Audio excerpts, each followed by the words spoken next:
বিএনপির পক্ষ থেকে নির্বাচন করেছিল ইশরাক হোসেন।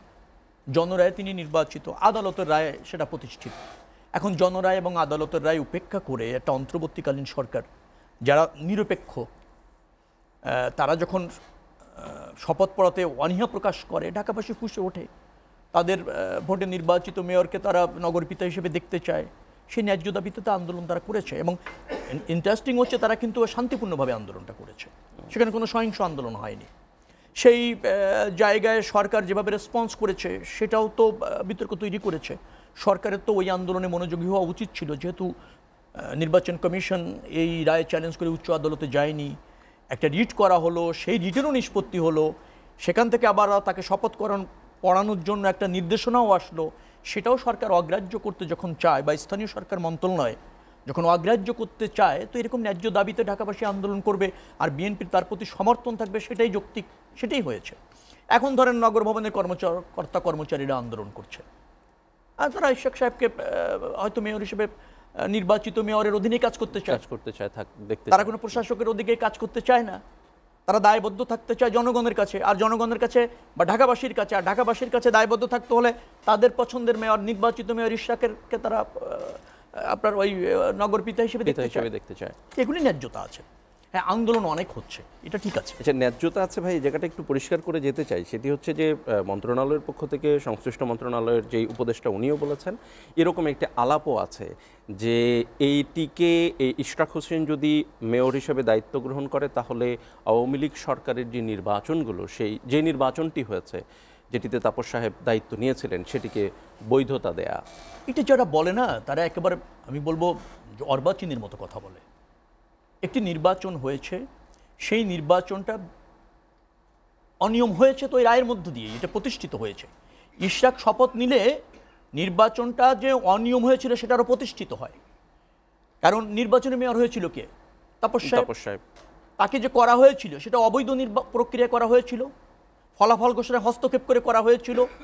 আদালতে যখন বলা হলো যে না, সেটা অবৈধ, বাট ফলাফল ঘোষণা হলে ইশরাক মেয়র হয়, তার মানে কি হচ্ছে আদালতের রায়ে প্রমাণিত হয় যে ওই নির্বাচনটা অবৈধ ছিল, এবং ইশরাক শপথ নিলে সেটা আরও দৃঢ় হয় যে ওই নির্বাচনটা এবং নির্বাচনের ফলাফল ছিল না, মানে ন্যায্য ছিল, বৈধ নির্বাচন ন্যায্য ছিল না। এখন নির্বাচনটা কিভাবে প্রক্রিয়ায় সম্পন্ন হয়েছে, এটা তো ঠিক যে আওয়ামী লীগের আমলে যে নির্বাচনগুলি হয়েছে, মানুষ অবাধে ভোট দিতে পারেনি, সব প্রার্থী সমান সুযোগ পায়নি, ফলাফলে হস্তক্ষেপ করেছে, প্রচার প্রচারণা হস্তক্ষেপ করেছে। তো সেই যে একটা নির্বাচন যখন অবৈধ হয়, তার যতগুলি এলিমেন্ট থাকে, তার একটা তো এখানে প্রতিষ্ঠিত যে ফলাফল ঘোষণায় হস্তক্ষেপ করা হয়েছিল। নির্বাচন কমিশন বিজয়ী প্রার্থীকে, ইশরাক তাকে ঘোষণা করেনি, পরাজিত প্রার্থী বা তার দলের প্রার্থী, আওয়ামী লীগের প্রার্থী তাপসকে মেয়র হিসেবে ঘোষণা করেছে। তো এই রায়েই তো প্রমাণ হচ্ছে যে আওয়ামী লীগের আমলে নির্বাচনগুলি অবৈধ ছিল। এখন যে বিষয়গুলি আদালত আমলে নিয়েছে নির্বাচনী ট্রাইব্যুনাল, সেটার এগেইনস্টে তো নির্বাচন কমিশন চায়নি। কারণ নির্বাচন আয়োজন করে কে? নির্বাচন কমিশন। ব্যবস্থাপনা করে কে? নির্বাচন কমিশন। ফলাফল ঘোষণা করে কে? নির্বাচন কমিশন। গেজেট প্রকাশ করে কে? নির্বাচন কমিশন। তারা মেনে নিয়েছে। ইশরাক এবং নির্বাচন কমিশন দুই পক্ষ। স্থানীয় সরকার মন্ত্রণালয়ের শপথ পড়াতে অনীহা কেন? আদালত থেকে যদি সেইটাকে আপনি যদি কোনো ট্রাইব্যুনাল রায় যদি আপনি কোনো ত্রুটি বিচ্যুতি মনে করেন, আপনি সংশ্লিষ্ট উচ্চ আদালতে যান, তা তো আপনি যাচ্ছেন না। আপনি গায়ের জোরে, ক্ষমতার দম্ভে, একটা কল্পনাপ্রসূত ধারণা নিয়ে একটা নির্বাচিত মেয়র জনগণের ভোটে এবং আদালতের রায়ে তাকে শপথ পড়ানো থেকে বিরত থাকছেন। সেটা এই কাম্য না, এবং সেটা আদালতের রায় এবং জনগণের রায়ের প্রতি অবজ্ঞা, এবং সেটা এই ধরনের সরকারের কাছ থেকে মানুষ আশা করে না। সরকারের কোনো যৌক্তিক ব্যাখ্যা থাকলেও সেটা কিন্তু আজ পর্যন্ত সরকার ডেকে বলেনি, অথবা আদালতে গিয়েও বলেনি। আপনি একটা কল্পনা প্রসূত ধারণা দিয়ে আদালতের রায় এবং জনগণ রায়কে মানে অবজ্ঞা করতে পারবেন না, যেটা সরকার করছে, বিধায় বিতর্ক সৃষ্টি হচ্ছে। এবং এতে প্রমাণিত হচ্ছে যে সরকার রাজনীতি নিধন এবং জনরায়কে বৃদ্ধাঙ্গুল দেখাতে চায়। অন্তর্বর্তীকালীন সরকারের মূল কাজটাই রয়েছে কিন্তু জনগণের ভোট, আদালতের রায়ের প্রতি থাকা, মানে লয়াল থাকা, সেখানে সে থাকছে না। সেটা তো কাম্য হতে পারে না। একেবারে সর্বশেষ 1 মিনিটে জানতে চাইব, সেই আন্দোলনটা, মেয়রের আন্দোলনটা শেষ পর্যন্ত 3 জন উপদেষ্টার পদত্যাগের দাবিতে রূপান্তরিত হলো কেন? না, যেহেতু স্থানীয় সরকার মন্ত্রণালয়ের দায়িত্ব হচ্ছে তাকে শপথ পড়ানো, স্থানীয় মন্ত্রণালয়, সরকার মন্ত্রণালয় যখন সেই শপথ পড়াতে ব্যর্থ হয়, তখন ওই মন্ত্রণালয়ের উপদেষ্টা এবং ওই উপদেষ্টার সাথে যে রাজনৈতিক দলের একটা সখ্যতা রয়েছে, তাদের প্রভাব আছে বিদায় প্রতিষ্ঠিত হয়। যার ফলে নগরবাসী মনে করেছে এবং ইশাক সাহেব মনে করেছে তিনি যে নগরপিতা হতে তাকে যে বিরত থাকা হচ্ছে তার শপথ গ্রহণ থেকে, সেখানে উপদেষ্টাদের প্রভাব আছে এবং তারা নতুন একটা রাজনৈতিক দল যেটা করেছে তার প্রভাব এখানে বিস্তার করছে। যেহেতু অন্তর্বর্তীকালীন সরকারটা আমরা নিরপেক্ষ দেখতে চাই, জাতির প্রয়োজনে দেখতে চাই, রাগ বিরাগ এ মানে আপনার হয়ে কাউকে ডিপ্রাইভ করবে না এরকম নিরপেক্ষ দেখতে চাই, স্বতন্ত্র দেখতে চাই, সেখানে ওই 3 উপদেষ্টার ভূমিকা প্রশ্নবিদ্ধ হচ্ছে বিধায় অথবা পক্ষপাতদুষ্ট হচ্ছে বিধায় নিশ্চয়ই সে দাবি এসেছে।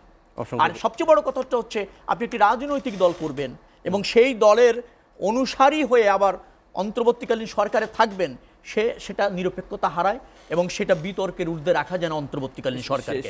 আমাদের গণতন্ত্রের সাথে এবং অন্তর্বর্তীকালীন সরকারকে সফল করার স্বার্থে, দেশের সাথে, জাতির স্বার্থে কিন্তু নিরপেক্ষতা ভূমিকা থাকা দরকার।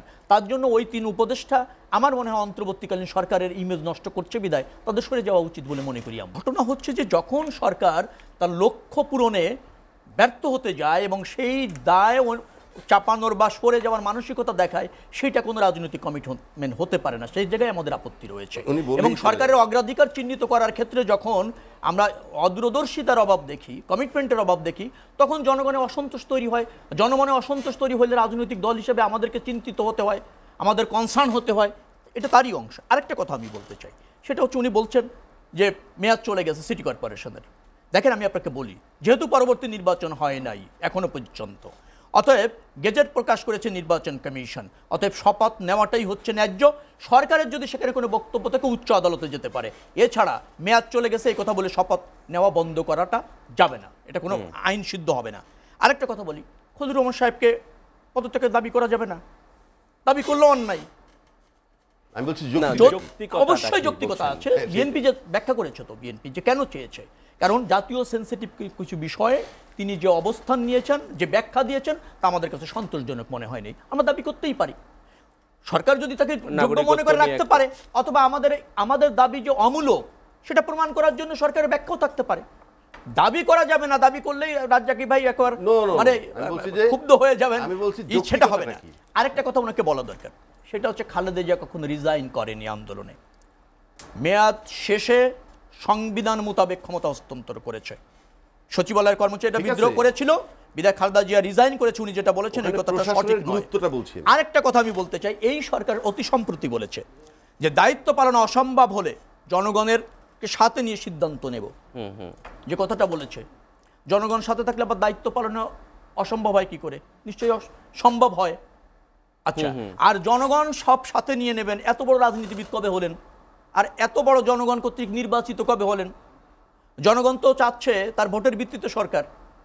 তো আপনি বলছেন যে অসম্ভব যদি হয়ে যায় জনগণকে নিয়ে সাথে নেব, এই কথাটা রাজনৈতিক স্টান্টবাজি। অন্তর্বর্তীকালীন সরকারের ভাষা, বক্তব্য এ ধরনের হওয়া উচিত না। সার্বজনীন হওয়া উচিত, জনস্বার্থে হওয়া উচিত, দেশের স্বার্থে হওয়া উচিত, দায়িত্বে পরায়ণ হওয়া উচিত। দায়িত্ব পরায়ণ না হয়ে আপনি ওই জটিলতা তৈরি করে অন্যের উপর দায় চাপানো অন্তর্বর্তীকালীন সরকারের দায়িত্ব নয় বলে আমরা মনে করি।